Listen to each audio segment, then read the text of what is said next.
जय श्री कृष्ण चैतन्य प्रभु नित्यानंद श्री अद्वैत गदाधर शिवासादि गौर भक्तवृंदा। हरे कृष्ण कृष्ण कृष्ण हरे हरे, हरे राम राम राम हरे हरे। श्रील प्रभुपाद की जय। श्रीमद् भागवतम स्कंद क्रमांक 1 अध्याय क्रमांक 12 सम्राट परीक्षितांचा जन्म। श्लोक क्रमांक 10।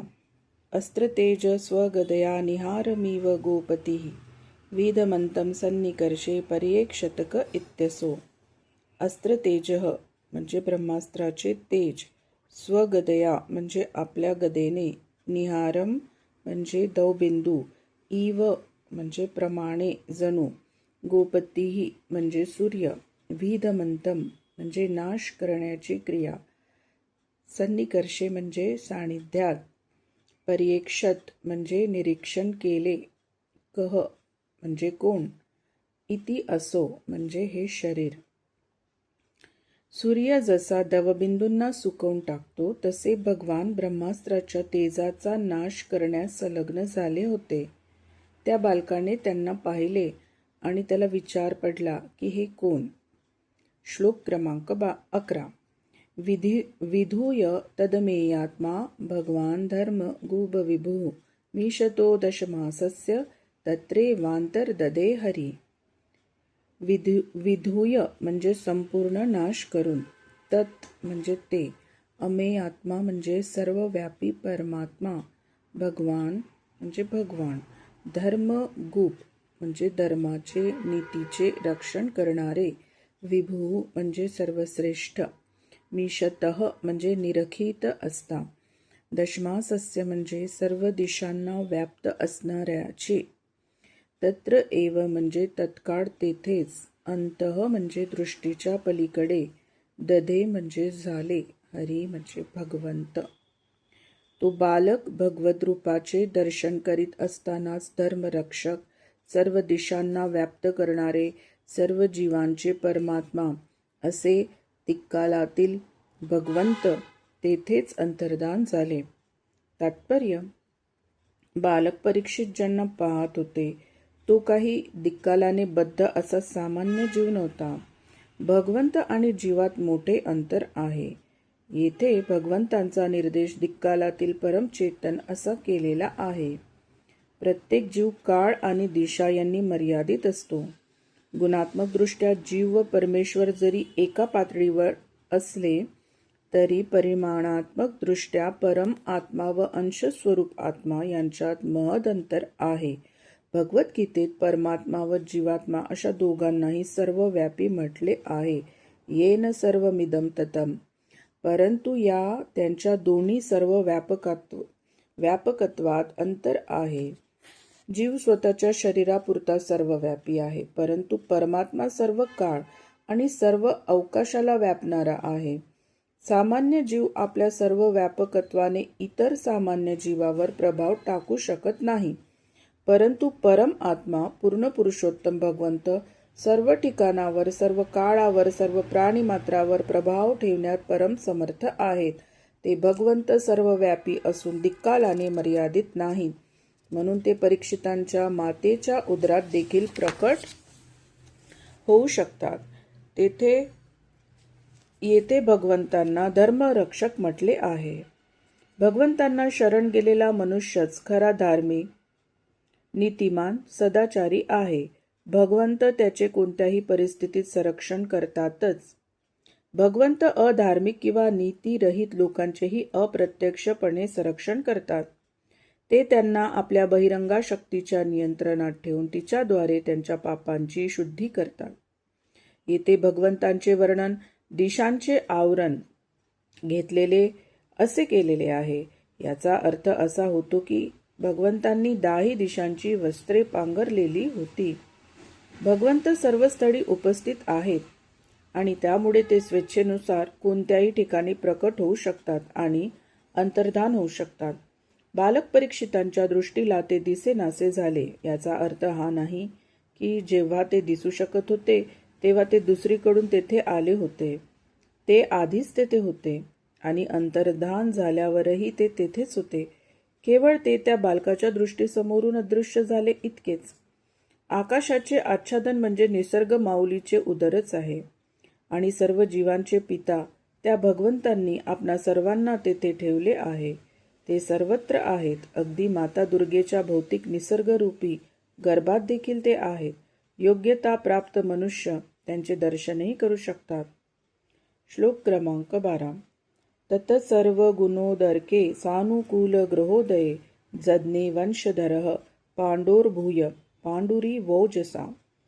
तत म्हणजे नंतर, सर्व म्हणजे सर्व, गुण म्हणजे शुभचिन्हे, उदर्के म्हणजे क्रमशः उदित झाल्यानंतर, स अनुकूल म्हणजे सर्व अनुकूल, ग्रहोदय म्हणजे प्रभावी नक्षत्र समूह, जज्ञे म्हणजे जन्मला, वंशधरः म्हणजे वारस, पांडोहो पांडूंचा, भूय म्हणजे असणारा, पांडू इव म्हणजे तंतोतंत पांडूसारखा, ओजसा म्हणजे तेजाने पराक्रमाने.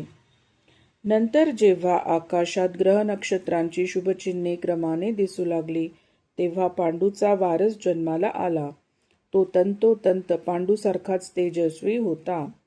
तात्पर्य: भागवतातून पुष्टी झाल्याप्रमाणे जीवावरील ग्रह नक्षत्रांच्या प्रभावाची ज्योतिषशास्त्रीय गणिते ही अंधश्रद्धा नसून ती वस्तुस्थिती आहे. प्रत्येक नागरिक शासनाच्या प्रभावाखाली बद्ध असतो. तद्वत प्रत्येक जीव प्रत्येक क्षणी प्राकृतिक नियमांनी बांधलेला आहे.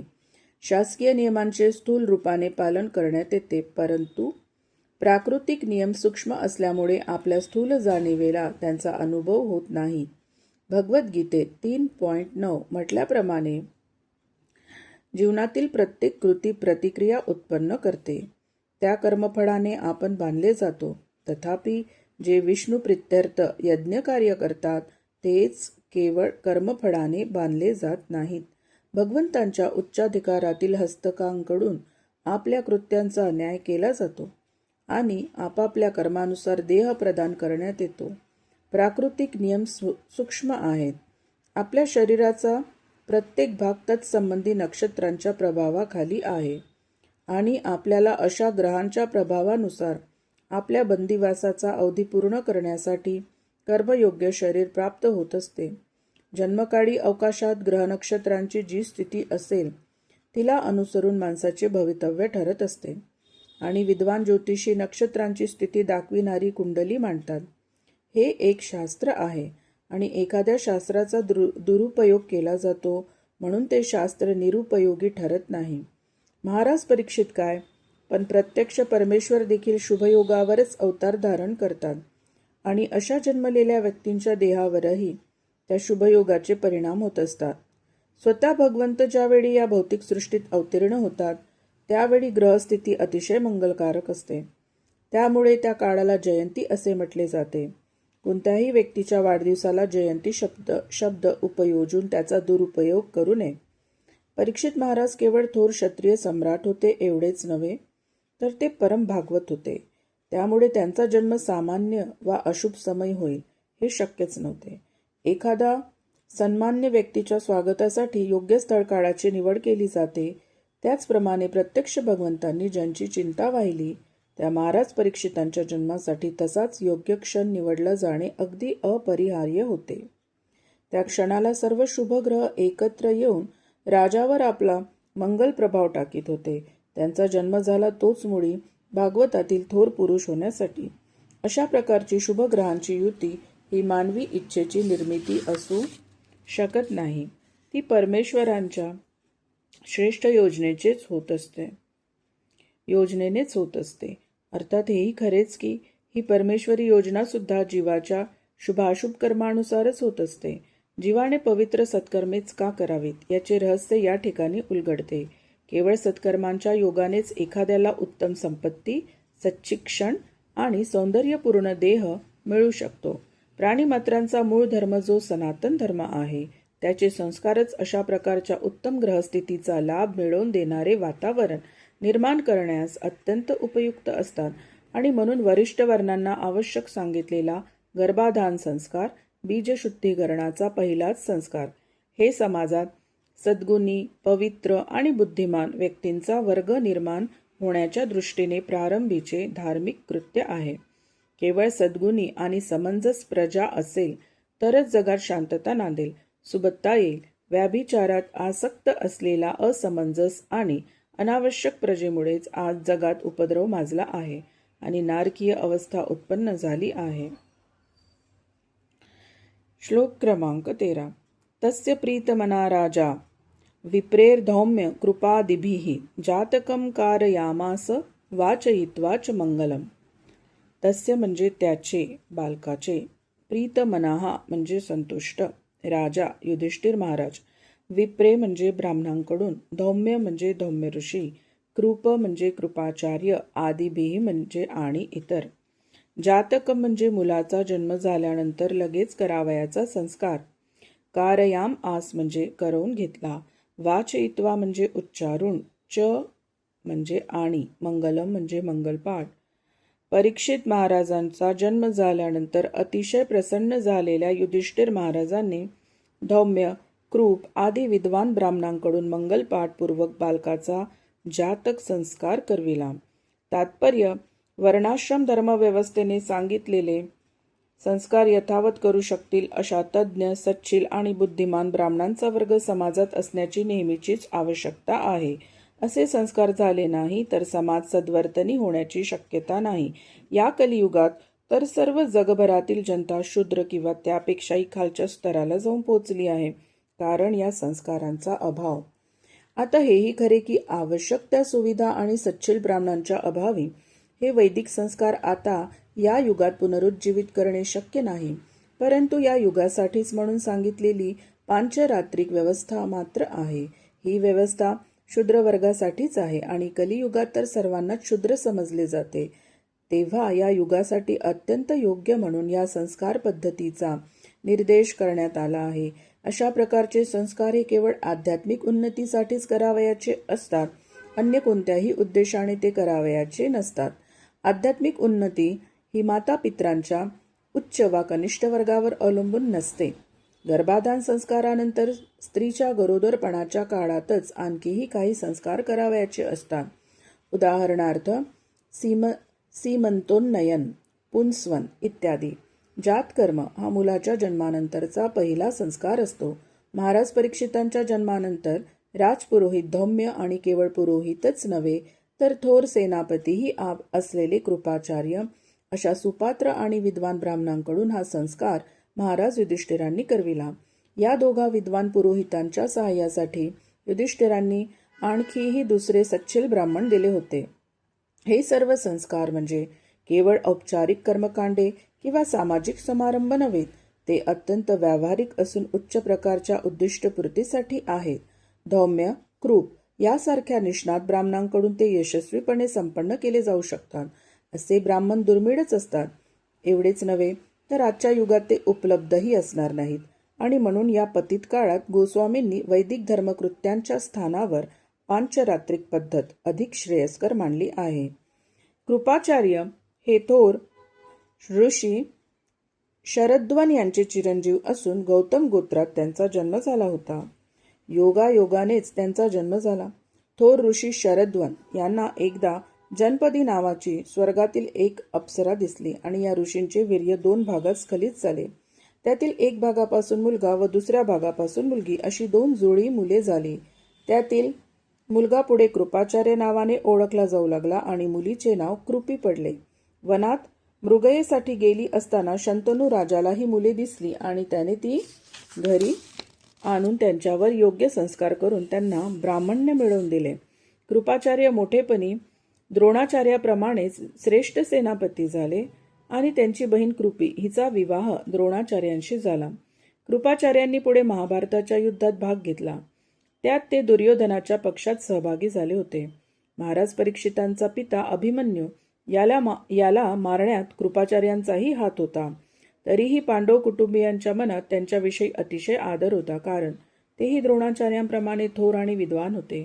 दुर्योधनाशी खेळलेल्या द्यूता धरल्यानंतर पांडव जेव्हा वनवासात गेले तेव्हा त्यांच्या मार्गदर्शनासाठी धृतराष्ट्राने कृपाचार्यांची नेमणूक केली. महाभारतीय युद्धाच्या समाप्तीनंतर कृपाचार्य पुन्हा राजसभेचे सदस्य झाले. परीक्षितांच्या जन्मानंतर मंगल वैदिक सूक्तांचे पठन करून जातकर्मांचा समारंभ यशस्वी करण्यासाठी त्यांना निमंत्रित करण्यात आले. महाराज युधिष्ठिर राज्य सोडून जेव्हा महाप्रस्थानासाठी हिमालयात जावयास निघाले तेव्हा त्यांनी महाराज परीक्षितांस शिष्य म्हणून कृपाचार्यांच्या स्वाधीन केले आणि कृपाचार्यांनी त्यांचे गुरुपद स्वीकारल्याने मोठ्या समाधानाने त्यांनी प्रस्थान केले. मोठमोठे राजे, सम्राट तसेच शासनकर्ते हे नेहमीच कृपाचार्यांसारख्या विद्वान ब्राह्मणांच्या मार्गदर्शनाचा लाभ घेत आणि त्यामुळे आपले राजकीय दायित्व पार पाडण्यास ते समर्थ होते. श्लोक क्रमांक 14. हिरण्यम गाम महिम ग्रामान हस्तेश्वान्ध्रु पतिर्वरान प्रादात स्वन्नम च विप्रेभ्यः प्रजातीर्थे स तीर्थवित. हिरण्यम म्हणजे सोने, गाम म्हणजे गाई, महिम म्हणजे भूमी, ग्रामाण म्हणजे गावे, हस्ती म्हणजे हत्ती, अश्वान म्हणजे घोडे, नृपती म्हणजे राजा, वरान म्हणजे पारितोषिके, प्रादात म्हणजे दान केले, सुअन्नम म्हणजे उत्तम धान्य, च म्हणजे आणि, विप्रेभ्य म्हणजे ब्राह्मणांना, प्रजातीर्थे म्हणजे पुत्र जन्माप्रित्यर्थ दान धर्म करण्याच्या प्रसंगी, सह म्हणजे तो, तीर्थवित म्हणजे केव्हा कसे आणि कोठे दान करावे हे जाणणारा. केव्हा कसे आणि कोठे दान करावे हे उत्तम रीतीने जाणणाऱ्या राजा युधिष्ठिरांनी पौत्र जन्मानंतर ब्राह्मणांना सोने, गायी, भूमी, गावे, हत्ती, घोडे आणि उत्तम धान्य दान केले. तात्पर्य: ब्राह्मण आणि संन्यासी या दोघांनाच गृहस्थांकडून दान धर्म स्वीकारण्याचा अधिकार आहे.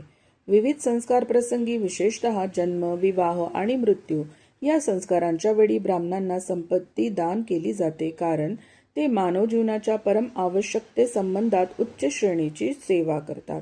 पूर्वी विशेष प्रसंगी भरपूर प्रमाणात दान केले जात असे. त्यात सोने, भूमी, गावे, घोडे, हत्ती आणि धान्य यांचा समावेश असे. भोजन सिद्ध करण्यासाठी आवश्यक असणाऱ्या इतरही सामग्रीचा त्यात अंतर्भाव होई. त्यामुळे ज्याला आपण खऱ्या अर्थाने दरिद्री म्हणतो तशी ब्राह्मणांची अवस्था नसे. ज्या अर्थी त्यांच्याजवळ सोने, भूमी, गावे, हत्ती, घोडे आणि भरपूर धान्य असे, त्या अर्थी त्यांना उदरभरणासाठी काही मिळवावे लागतच नसे. त्यांनी केवळ संपूर्ण समाजाच्या हितासाठी स्वतःला पूर्णपणे वाहून घ्यावे अशीच स्थिती होती. या श्लोकातील तीर्थवित हा शब्दही महत्वाचा आहे, कारण युधिष्ठिरांना कोठे आणि केव्हा दान धर्म करावा हे कळत होते. दान हे केव्हाही अंध किंवा अनुत्पादक असावयाचे नाही. शास्त्राप्रमाणे पाहता दान त्यांनाच दिले जाते जे आत्मोन्नतीमुळे दान स्वीकारण्यास पात्र आहे. दरिद्र नारायण ही परमेश्वरासंबंधीची अगदी चुकीची समजूत अनधिकारी मंडळींनी पसरविली आहे. शास्त्रात या कल्पनेला थारा नाही आणि त्यांना दान करावे असेही सांगितलेले नाही. अथवा एखादा नीच दरिद्री माणसाला केवळ दानातून हत्ती, घोडे, भूमी अथवा गावे मिळाली असेही कोठे वर्णन नाही. निष्कर्ष एवढाच की बुद्धिमान लोक अथवा विशेषतः ब्राह्मण स्वतःला परमेश्वराच्या सेवेसाठी वाहून घेत आणि त्यांच्या दैनंदिन आवश्यकतांची चिंता त्यांना लागू नये म्हणून त्यांचा चरितार्थ चालविला जात असे. राजे आणि इतर गृहस्थाश्रमी लोक त्यांच्या सुखाकडे आनंदाने लक्ष पुरवित असत.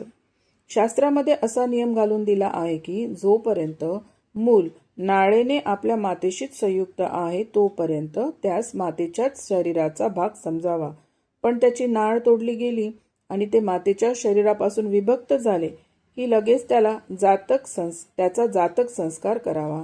या प्रसंगी अधिकारी, देवी देवता आणि पितृगण नवजात शिशूला पाहण्यास येतात. अशा प्रसंगी समाजाच्या आध्यात्मिक उन्नतीशी संबंधित असणाऱ्या सुपात्र व्यक्तींना दान देणे प्रशस्त मानले जाते. हा काळ दान धर्मासाठी महत्त्वाचा समजला जातो.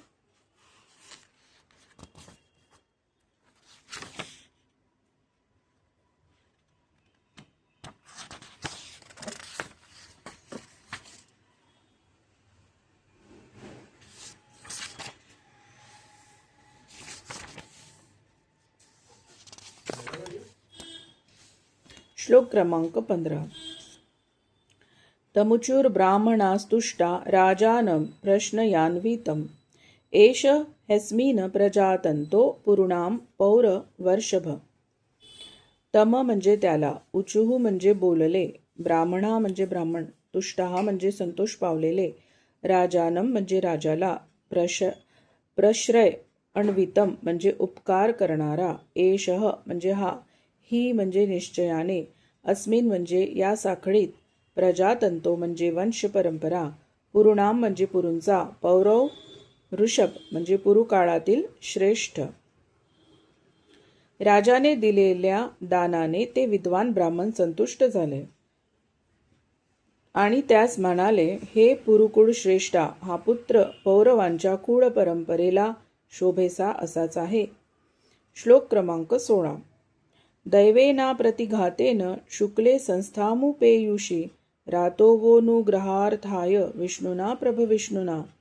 दैवेन म्हणजे अतिमानवी शक्तीने, अप्रतिघातेन म्हणजे ज्याचा प्रतिकार करता येत नाही असे, शुक्ले म्हणजे शुद्ध, संस्था म्हणजे विनाश, उपेयुषी म्हणजे होत असता, रातः म्हणजे पुनः प्रस्थापित केले, वह म्हणजे तुमच्यावर, अनुग्रह अर्थाय म्हणजे उपकार करण्यासाठी, विष्णुना म्हणजे सर्वव्यापी भगवंतानी, प्रभविष्णुना म्हणजे सर्व शक्तिमान. ब्राह्मण म्हणाले, देवादिदेव भगवान विष्णू हे सर्वव्यापी आणि सर्व शक्तिमान आहेत. ज्याचा प्रतिकार करणे अशक्य होते अशा अतिमानुष शक्तीच्या ब्रह्मास्त्राच्या आघाताने या मुलाचे मरणच ओढवले होते. तथापि त्यांनी या निष्कलंक बालकाला वाचवून तुमच्यावर अनुग्रह केला आहे. तात्पर्य, सर्व शक्तिमान आणि सर्वव्यापी विष्णूंनी, श्रीकृष्णांनी बालक परीक्षिताला वाचविले याला 2 कारणे होती. पहिले कारण हे की मातेच्या उदरातील हे बालक निष्कलंक होते, कारण ते भगवंतांचे शुद्ध भक्त होते. दुसरे कारण म्हणजे सच्छील राजा युधिष्ठिर यांचे धर्मशील पूर्वज पुरू यांच्या कुळाचा तो एकमात्र विद्यमान वारस होता. भगवंतांना नेहमी असेच वाटत असते की अशी धर्मशील राजांची परंपराच पृथ्वीवर आपली प्रतिनिधी म्हणून अखंडपणे राज्य करीत राहावी आणि पृथ्वीवर शांतीपूर्ण समृद्ध जीवनाची भरभराट व्हावी. कुरुक्षेत्रातील युद्धानंतर महाराज युधिष्ठिरांच्या पुढच्या पिढीपर्यंतचे सर्व पुरुष मरण पावले होते आणि या थोर राजकुटुंबांचा वंश पुढे चालवायलाही दुसरा कोणी पुत्र उरला नव्हता. अभिमन्यूचे पुत्र महाराज परीक्षित हेच कुटुंबाचा वारसा म्हणून जिवंत होते आणि अश्वत्थामाने सोडलेल्या अतिमानुष शक्तीच्या अनिवार्य ब्रह्मास्त्राने तेही मृत्यूच्या मुखात होते. या श्लोकात भगवान श्रीकृष्णांचा निर्देश विष्णू असा करण्यात आला आहे, हेही महत्वाचे आहे. आदिपुरुष भगवान श्रीकृष्ण हेच आपल्या विष्णू रूपाने स्थिती आणि लय या गोष्टी घडवून आणतात. विष्णू हे भगवान श्रीकृष्णांचे एक विस्तार रूप आहे. भगवंत आपल्या विष्णू रूपाने सर्वव्यापी कार्ये पार पाडतात. येथे बालपरीक्षितांचा निष्कलंक बालक असा निर्देश केलेला आहे, कारण ते भगवंतांचे अनन्य भक्त होते. अशा भक्तांचा पृथ्वीवरचा जन्म भगवंतांचे कार्य करण्यासाठीच असतो. भगवंतांची इच्छा असते की या भौतिक अस्तित्वात गुंतलेल्या जीवांनी स्वगृही आपल्याकडे यावे, त्यांना सहाय्य व्हावे, म्हणून ते वेदांसारखे दिव्य वाङ्मय निर्माण करतात, साधू संतांना धर्म प्रचारासाठी पाठवितात, आपले प्रतिनिधी आध्यात्मिक गुरु पाठवून देतात. असे दिव्य वाङ्मय प्रचारक भगवंतांचे प्रतिनिधी निष्कलंक असतात, कारण भौतिक गुणांचा दोष त्यांना स्पर्शही करीत नाही. त्यांच्यावर जेव्हा महासंकट येत असते तेव्हा ते नेहमीच भगवंतांकडून सुरक्षित राहतात. मदोन्मत भौतिकवादी त्यांना मूर्खपणामुळे अशा धमक्या देतात. अश्वत्थामाने अर्भकावस्थेतील परीक्षितांच्या दिशेने सोडलेले ब्रह्मास्त्र अतिमानुष शक्तीने संपन्न होते आणि कोणतीही भौतिक शक्ती त्याच्या आघाताचा प्रतिकार करण्यास समर्थ नव्हती. तथापि अंतर्बाह्य सर्वत्र व्यापून राहिलेल्या भगवंतांनी स्वतः आपला नैष्टिक भक्त असलेल्या आणि दुसऱ्या नैष्टिक भक्ताचा वंशज असलेल्या परीक्षितांचे संरक्षण करण्यासाठी आपल्या सर्वसमर्थ शक्तीने त्या अस्त्रावर प्रत्याघात केला. भगवान श्रीकृष्णांनी अशा प्रकारे युधिष्ठिरावर कृपेचा वर्षाव केला. श्लोक क्रमांक 17. तस्मान्नाम्ना विष्णुरात इति लोके भविष्यति न संदेहो महाभागवतो महान. तस्मात म्हणजे म्हणून, नामना म्हणजे नावाने, विष्णुरातः म्हणजे विष्णुरात भगवान विष्णूंनी रक्षिलेला, इति म्हणजे अशा, लोके म्हणजे सर्व लोकात, भविष्यती म्हणजे होईल, ओळखला जाईल, न म्हणजे नाही, संदेह म्हणजे संशय, महाभाग म्हणजे महान भाग्यवान पुरुषा, महाभागवतः म्हणजे भगवंतांचा प्रथम श्रेणीचा भक्त, महान म्हणजे सर्व उत्तम गुणांनी युक्त. हे महाभाग्यवंत राजा, या कारणाने हा बालक भविष्यात सर्व लोकात विष्णुरात भगवान विष्णूंनी सरक्षिलेला या नावाने विख्यात होईल. तसेच अनेक उत्तम गुणांनी युक्त होऊन हा बालक पुढे महान भगवत भक्त होईल. याविषयी कोणतीही शंका नको. तात्पर्य: भगवंत सर्व जीवमात्रांचे संरक्षण करतात, कारण तेच त्यांचे परमप्रमुख आहेत. वैदिक श्रुती अनुमोदित करतात की भगवंत सर्व व्यक्तिमत्वात परमपुरुष आहेत. या दोन चेतन जीवामधील अंतर असे की पुरुषोत्तम भगवान इतर सर्व जीवांचे पोषण करतात आणि त्यांच्या संबंधीचे ज्ञान मिळविल्यानंतरच सर्व जीवांना चिरशांती मिळू शकते. कंठ उपनिषद. अशा प्रकारचे हे संरक्षण भगवंतांच्या विविध शक्तींनी विविध स्तरावरील प्राणीमात्रांना मिळू शकते. परंतु त्यांच्या अनन्य भक्तांचा संबंध असतो तेव्हा ते स्वतः त्यांचे संरक्षण करतात. त्यामुळे मातेच्या गर्भात असल्यापासूनच परीक्षित महाराजांचे भगवंतांनी संरक्षण केले. ज्या अर्थी भगवंतांनी त्यांचे असे विशेष प्रकारे रक्षण केले, त्या अर्थी हे बालक उत्तम गुणांनी संपन्न असून ते श्रेष्ठ भगवत भक्त होते हेही दर्शविले जाते. भगवत भक्तांच्या 3 श्रेणी आहेत: महाभागवत, मध्यम अधिकारी आणि कनिष्ठ अधिकारी. जे भगवंतांच्या मंदिरात जातात, श्री विग्रहाची पूजा करून आदर प्रकट करतात, परंतु ज्यांना अध्यात्मशास्त्राचे काही ज्ञान नसते आणि त्यामुळे भगवंतांच्या भक्ताविषयी त्यांच्या मनात आदरभाव नसतो, त्यांना प्राकृत भक्त किंवा कनिष्ठ अधिकारी म्हटले जाते. ज्यांच्या मनात भगवंतांच्या प्रामाणिक सेवेची तळमळ निर्माण झालेली आहे, केवळ सजातीय वृत्तीच्या अन्य भक्तांशी जे मैत्री करतात, नवीन साधकांविषयी ज्यांच्या मनात अनुकंपा असते आणि जे नास्तिकांचा संपर्क टाळतात, त्यांना मध्यम अधिकारी म्हटले जाते. जे भक्त भगवंतांच्या ठिकाणी संपूर्ण जग पाहतात, प्रत्येक वस्तू भगवंतांचीच आहे असे मानतात आणि प्रत्येक वस्तूमध्ये भगवंतांचा चिरसंबंध ज्यांना दिसतो आणि अशा रीतीने ज्यांच्या दृष्टीने भगवंता व्यतिरिक्त काहीच नसते, त्यांना महाभागवत किंवा प्रथम श्रेणीचे भक्त असे म्हणतात. या तिन्हीपैकी कोणत्याही प्रकारचा का भक्त असो ना, तो आपोआपच सर्व दैवी गुणांनी संपन्न होतो. म्हणून महाराज परीक्षितांसारखा महाभागवता सर्वच दृष्टीने परिपूर्ण व आदर्शच असतो. महाराज परीक्षितांचा जन्म युधिष्ठिरांच्या कुटुंबात झालेला असल्याने त्यांना तेथे महाभागवत किंवा परमभाग्यवान असे म्हटले आहे. ज्या कुटुंबात एखादा महाभागवत जन्माला येतो ते कुटुंब अत्यंत भाग्यवान असते. अशा श्रेष्ठ भक्ताच्या जन्मामुळे त्या वंशातील आधीच्या, आताच्या आणि पुढच्या 100 पिढ्या भगवत कृपेने मुक्त होत असतात. कारण भगवंतांनाही आपल्या प्रिय भक्ताविषयी आदरभाव असतो.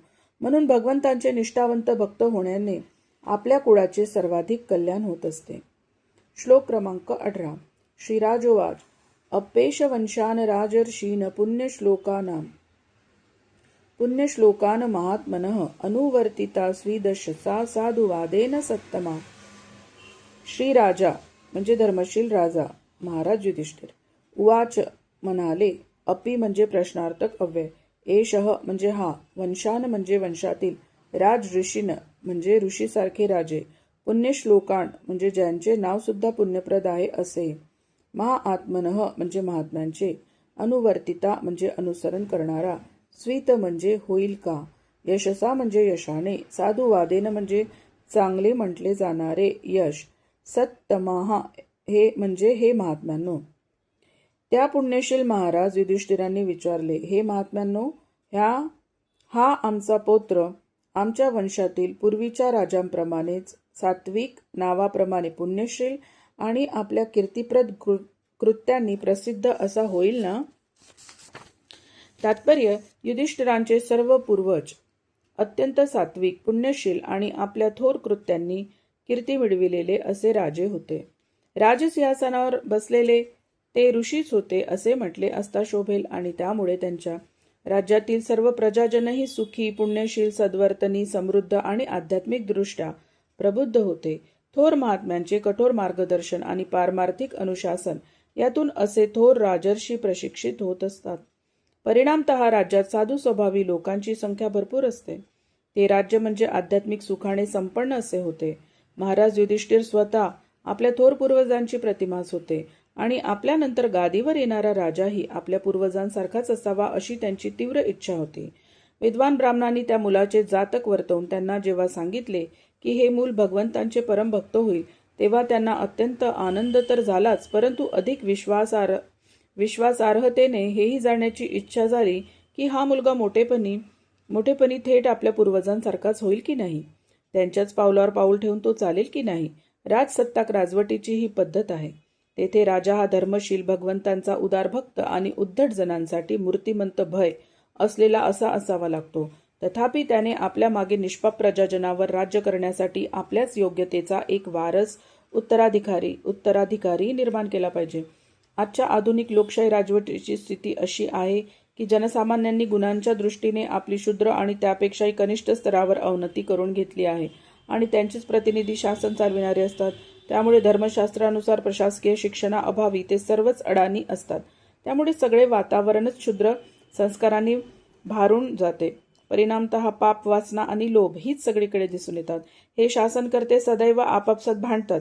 पक्षांतर्गत स्वार्थ आणि गटबाजी यामुळे मंत्रिमंडळ सारखे बदलत असते.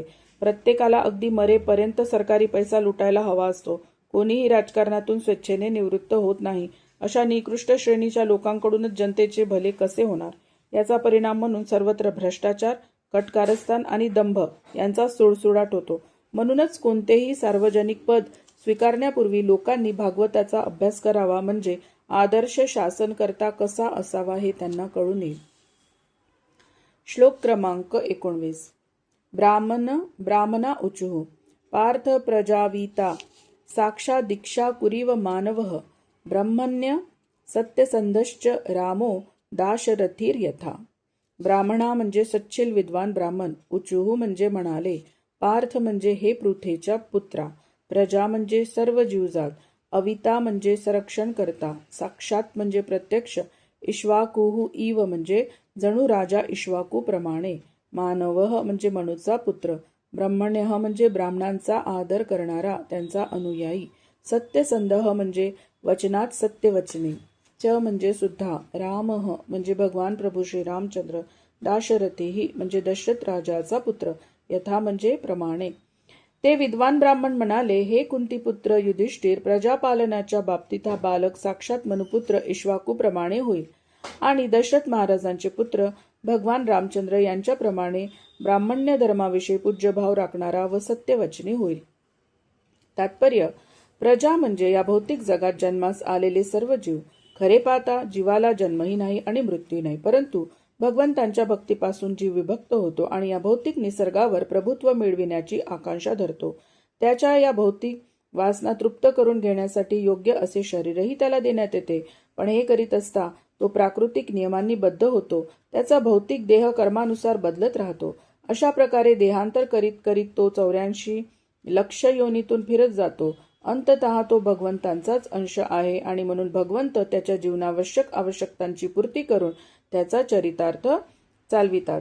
असेच नाही तर ते स्वतः व त्यांचे प्रतिनिधी राजर्षी हे देखील त्यांचे संरक्षण करतात. त्या काळी असे राजर्षी प्रजेला आपल्या भौतिक जगातील कारावास भरून काढण्यासाठी संरक्षण देत. परीक्षित महाराज वस्तुतः आदर्श राजर्षी होते. एकदा राज्यातून भ्रमण करीत असता गायीचा वध करू पाहणारा मूर्तिमान कली त्यांच्या दृष्टीस पडला. तेव्हा त्यांनी कलीला त्याच क्षणी दंड दिला. अर्थ हा की त्या काळातील हे साधू स्वभावी शासनकर्ते इतर प्राण्यांनाही संरक्षण देत असत आणि तेही केवळ स्वभावातील हळवेपणामुळे नव्हे तर अशा जाणीवेने देत असत की या लौकिक जगात जो जो कोणी जन्मास आला त्याला जगण्याचा अधिकार आहे. अगदी सूर्यलोकातील राजापासून ते या अवनीतलावरील राजापर्यंत सर्व राजर्षी वैदिक संस्कृतीच्या प्रभावामुळे असे दक्ष शासक होत. वैदिक साहित्य हे सूर्य, चंद्रादी अन्य लोकात सुद्धा शिकविले जात असे. सूर्य देवता विवस्वान याला भगवंतांनी उपदेश दिलेला आहे. भगवद्गीता 4.1. हे सर्व उपदेश गुरुशिष्य परंपरेने प्रसारित होत असत. सूर्यदेव विवस्वान याने आपला मुलगा मनु यास आणि मनुने महाराज इक्ष्वाकू यास उपदेश दिल्याचे गीतेत सांगितले आहे. ब्रह्मदेवांच्या एका दिवसामध्ये एकूण 14 मनु होतात. या ठिकाणी ज्या मनुचा उल्लेख आहे तो 7वा मनु होय. तो एक प्रजापती, प्रजा उत्पन्न करणाऱ्यांना प्रजापती म्हणतात, असून सूर्याचा पुत्र आहे. त्याला वैवस्वत मनु असे म्हणतात. त्याला 10 पुत्र होते आणि महाराज इक्ष्वाकू हा त्यापैकी एक. सूर्य देवता विवस्वान यापासून मनुला जो भक्तियोग मिळाला तोच योग महाराज इक्ष्वाकूला आपला पिता मनुपासून मिळाला. तोच पुढे भगवद्गीतेत सांगितला आहे. तीच भगवद्गीतेतील शिकवण महाराज इक्ष्वाकूपासून शिष्य परंपरेने पुढे चालत राहिली. पण काळाच्या ओघात भ्रष्ट व्यक्तीमुळे ही परंपरा खंडित झाली. आणि म्हणून कुरुक्षेत्रावर भगवंतांनी अर्जुनाला पुन्हा गीता सांगितली. सांगण्याची गोष्ट अशी की वैदिक परंपरा सृष्टीच्या प्रारंभापासून चालू आहे आणि म्हणून वेद वाङ्मयाला अपौरुषेय म्हणजे मानव निर्मित नसलेले असे म्हणतात. वेद ज्ञान प्रथम परमेश्वराने सांगितले आणि सृष्टीच्या प्रारंभी ज्यांची उत्पत्ती झाली त्या ब्रह्मदेवानीच ते प्रथम ऐकले. इक्ष्वाकू महाराज हा वैवस्वत मनुचा एक पुत्र. त्याला 100 मुलगे होते. त्याने मांसाहारावर बंदी घातली. त्याच्या मृत्यूनंतर त्याचा पुत्र शशाद राजा झाला. मनु इक्ष्वाकूचा पिता या नात्याने या ठिकाणी ज्याचा उल्लेख आलेला आहे तो 7व्या क्रमांकाचा वैवस्वत मनु होय. हा सूर्यदेव विवस्वान याचा पुत्र. कुरुक्षेत्रावर अर्जुनाला गीतोपदेश करण्यापूर्वी भगवान श्रीकृष्णांनी या विवस्वानाला तो उपदेश केला होता. मानव जात ही मनुचीच वंशज आहे. या वैवस्वत मनुला 10 पुत्र होते. त्यांची नावे अशी: इक्ष्वाकू, धृष्ट, शर्याती, नरिशंत्य, नाभाग, दिष्ट, करुष, पृषद, वसुमान आणि नभग.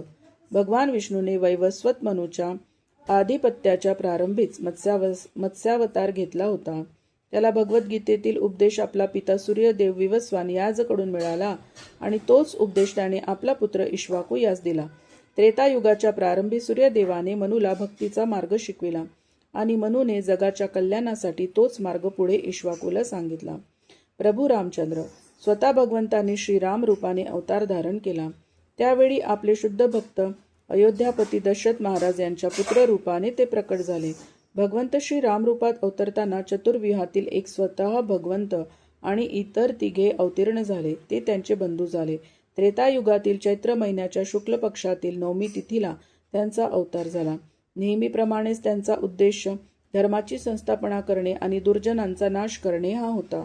आपल्या बालवयातच त्यांनी ऋषीवर्य विश्वामित्रांच्या सहाय्यार्थ म्हणून सुबाहू राक्षसाचा वध केला.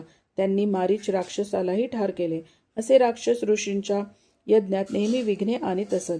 ब्राह्मण आणि क्षत्रिय यांनी अखिल जनसामान्यांसाठी त्यांच्या हितासाठी एकमेकांना सहकार्य करावयाचे असते. ब्राह्मण व ऋषींनी जनतेला पूर्ण ज्ञानाचा प्रकाश द्यावयाचा असतो. क्षत्रियांनी त्यांचे संरक्षण करावयाचे असते. उच्चतम मानव संस्कृती ज्याला ब्राह्मण्य धर्म म्हणतात त्याचे पालन पोषण कसे करावयाचे व संरक्षण कसे करावयाचे याचा प्रभू रामचंद्र हे आदर्श आहेत. प्रभू गोब्राह्मणांचे विशेष करून संरक्षण करणारे आहेत आणि त्यामुळे ते पृथ्वी लोकावर समृद्धीची वृद्धी करतात. विश्वामित्रांच्या वतीने राक्षसावर विजय मिळविण्यासाठी त्यांनी संरक्षक देवांना परिणामकारक शस्त्रास्त्रे पुरविली. राजा जनकाच्या धनुर्याग प्रसंगी ते उपस्थित होते आणि तेथे त्यांनी अजेय असे शिवधनुष्य मोडले. महाराज जनकांची कन्या सीतादेवी हिच्याशी त्यांचा विवाह झाला. विवाहानंतर आपले पिता महाराज दशरथ यांच्या आज्ञेवरून त्यांनी 14 वर्षांचा वनवास पत्करला. देवतांना त्यांच्या कारभारात सहाय्य करण्यासाठी त्यांनी 14 सहस्त्र राक्षसांचा वध केला. सुग्रीवाचा भाऊ वाली याचा वध करून त्यांनी सुग्रीवाशी मैत्री केली. प्रभू श्रीरामांच्या साह्याने सुग्रीव वानरांचा राजा झाला. प्रभू श्रीरामांनी पाषाणांचा एक तरंगता सेतू हिंदी महासागरावर बांधला आणि सीतादेवीचे अपहरण करणाऱ्या रावणाच्या लंकेवर ते चालून गेले. पुढे त्यांनी रावणाचा वध केला आणि त्याचा भाऊ बिभीषण यास लंकेच्या राज्यावर बसविले. बिभीषण हा रावणाचा भाऊ म्हणजेच राक्षसच होता, परंतु प्रभू श्री रामांनी त्यास वरदान देऊन अमर केले. लंकेत सर्व स्थिर स्थावर केल्यावर 14 वर्षांनी प्रभू अयोध्येला पुष्पक विमानाने परत आले. प्रभूंच्या सांगण्यावरून त्यांचे बंधू शत्रुघ्न यांनी मथुरेचा राजा लवणासूर याचवर हल्ला केला आणि त्याचा वध केला. प्रभू श्री रामचंद्रांनी 10 अश्वमेध यज्ञ केले आणि नंतर शरयू नदीत जलसमाधी घेऊन अवतार समाप्ती केली. रामायण हे श्रेष्ठ महाकाव्य प्रभू श्री रामचंद्रांच्या लीलांचा इतिहासच आहे आणि थोर महाकवी वाल्मिकी यांनी अधिकारवाणीने ते लिहिले आहे. हरे कृष्णा कृष्ण कृष्ण हरे हरे, हरे राम राम राम हरे हरे. श्रील प्रभुपाद की जय.